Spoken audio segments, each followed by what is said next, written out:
মধ্যপ্রাচ্যের জাদ্রেল নেতা Ebrahim Raisi তার মৃত্যুর পর দেখা দিয়েছে নানা রকম সন্দেহ। সত্যিই কি দুর্ঘটনায় পড়েছিল তাকে বহনকারী হেলিকপ্টার, নাকি এর পেছনে ছিল ইসরায়েলি গোয়েন্দা সংস্থা মোসাদের হাত?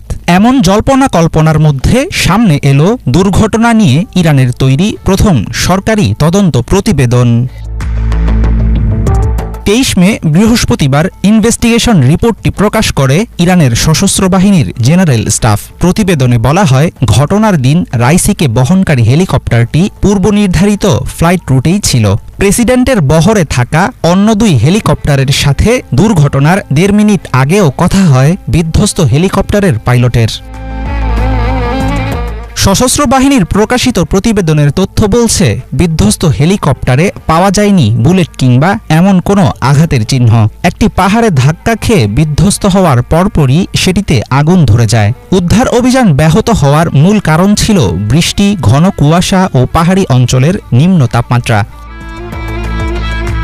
সাবেক প্রেসিডেন্ট ইব্রাহিম রাইসি ও তার সফর সঙ্গীদের নিহত হওয়ার ঘটনায় গত 20 মে সোমবার তদন্ত শুরু করে ইরান। দেশটির সশস্ত্র বাহিনীর প্রধান মেজর জেনারেল মোহাম্মদ বাগেরির নির্দেশে তদন্তের দায়িত্ব পান ব্রিগেডিয়ার আলী আবদুল্লাহি। প্রকাশিত প্রতিবেদনে উল্লেখ করা হয়, রাইসির হেলিকপ্টার বিধ্বস্ত হওয়ার সময় ওয়াচ টাওয়ার ও ফ্লাইট ক্রুদের মধ্যে হওয়া আলাপে পাওয়া যায়নি কোনো সন্দেহজনক আলামত। সশস্ত্র বাহিনীর তরফ থেকে বলা হয়েছে, তদন্ত সম্পূর্ণ শেষ হলে জানা যাবে আরও বিস্তারিত তথ্য। গত 19 মে রবিবার একটি বাঁধ উদ্বোধন করে ফেরার সময় ইরান ও আজারবাইজান সীমান্তে বিধ্বস্ত হয় রাইসিকে বহনকারী হেলিকপ্টার। সাম্প্রতিক সময়ে নানামুখী ভূরাজনৈতিক ও অর্থনৈতিক সমস্যার মুখে আছে ইরান। এমন পরিস্থিতিতে দেশটির প্রভাবশালী প্রেসিডেন্ট ও শীর্ষস্থানীয় নেতাদের মৃত্যু থমকে দিয়েছে সবাইকে। ইরানের সাথে বহুদিনের বৈরিতা ইসরায়েলের। সিরিয়ায় ইরানি দূতাবাসে হামলার ইস্যুতে দেশ দুটো দাঁড়িয়েছিল সম্মুখ যুদ্ধের মুখোমুখি। তেহরানের গুরুত্বপূর্ণ কোনো নেতার মৃত্যু ইসরায়েল ও পশ্চিমাদের জন্য সুখবর। সে কারণে তাদের দিকে সবসময়ই ছিল সন্দেহের আঙুল।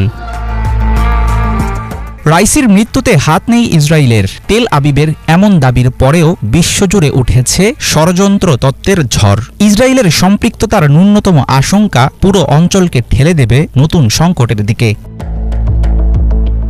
হেলিকপ্টার বিধ্বস্তের ঘটনায় ইসরায়েলের সংশ্লিষ্টতা নেই বলেই মনে করেন অনেক বিশেষজ্ঞ।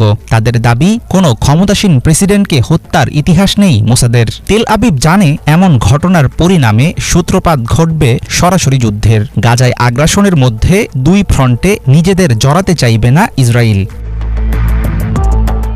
ইব্রাহিম রাইসি ও তার সফরসঙ্গীদের নিহত হওয়ার ঘটনায় স্বল্প সময়ে তদন্ত প্রতিবেদন প্রকাশ করল ইরানের সশস্ত্র বাহিনী। প্রিয় নেতাকে হারানোর শোক সামলে এর মধ্যে নির্বাচনের প্রস্তুতিও নিচ্ছে তেহরান।